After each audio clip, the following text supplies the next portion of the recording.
চলুন বন্ধুরা দেখে নেওয়া যাক অন্যদের তুলনায় আপনি কতটা স্মার্ট। প্রথমে লেভেল 1 নর্মাল লেভেল, 3 সেকেন্ডের মধ্যে বলুন কোনটি আলাদা। এই যে এটা যে পেরেছে সেই শুধুমাত্র লাইক করবে।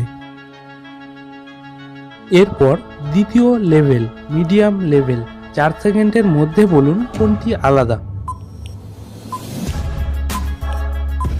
এই যে এটা যে পেরেছে সেই শুধু সাবস্ক্রাইব করবে।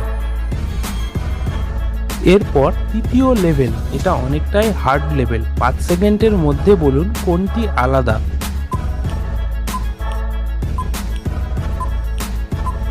বাহ, ভেরি গুড। এটা অনেকটাই কঠিন লেভেল ছিল। যারা যারা পেরেছেন তারা কমেন্টে 3 বা অল 3 লিখুন, আর যারা পারেননি তাদের জন্য বলে দিচ্ছি এই যে এটি।